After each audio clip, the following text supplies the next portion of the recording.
the most common thing, I think, and the thing that this would be used most for is steel oscillating blades. So let me show you in detail how to sharpen one. So I have my blade, it's really dull. I have some gloves just to protect my hands from metal dust, and my safety glasses. So let's put some new teeth on this. There is more than one way to do this, but this wheel, this is a patented wheel, and it's designed this way for a reason. So you can do like I did in the beginning of the video and do 2 passes.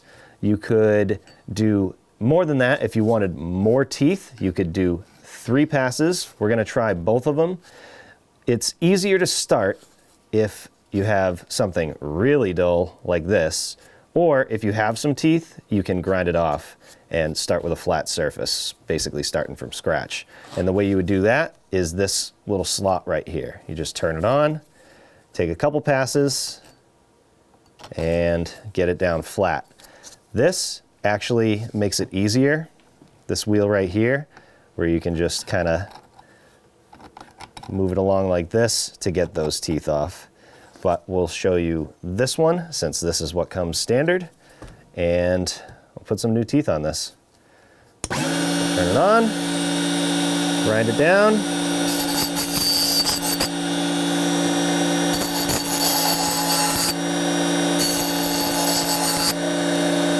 Something like that. And put some new teeth. Just want to hold it tight to the base and then stagger it.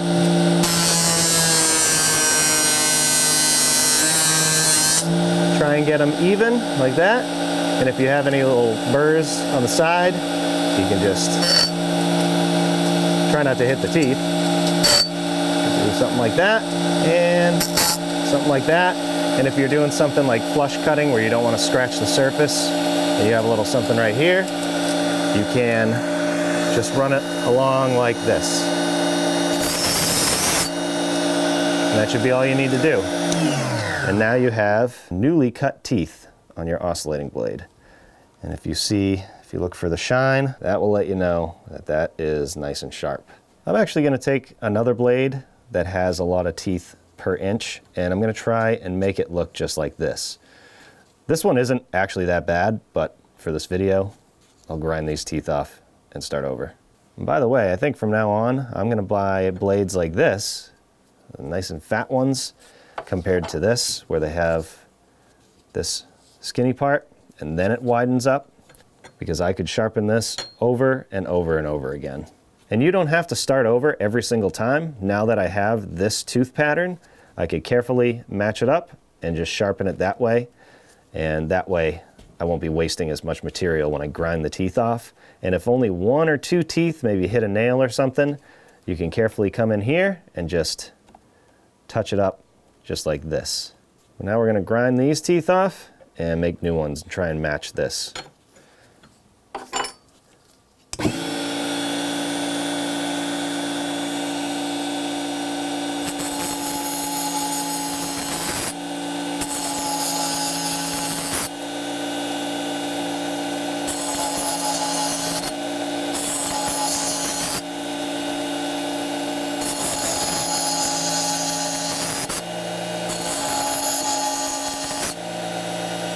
Okay, now we're just going to be super careful, make new teeth.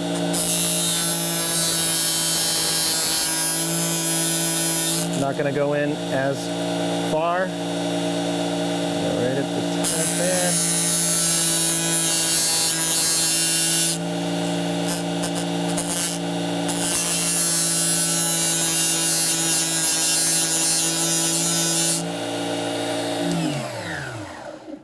There we go. That kind of looks like it did at the start. And again, if you have some burrs on the back or on the sides, you can just clean that up real quick.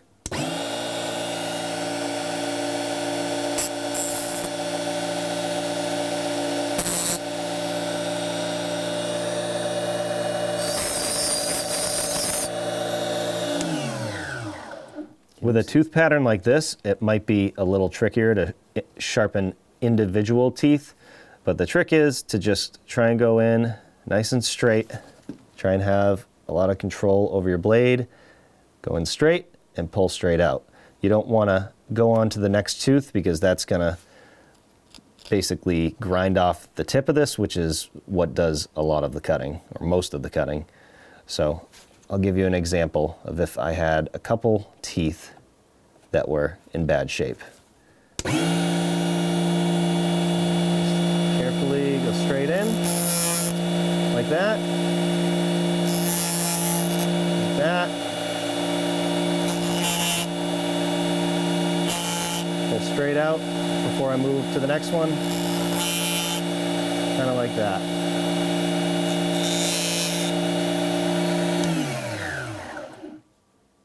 Easy peasy.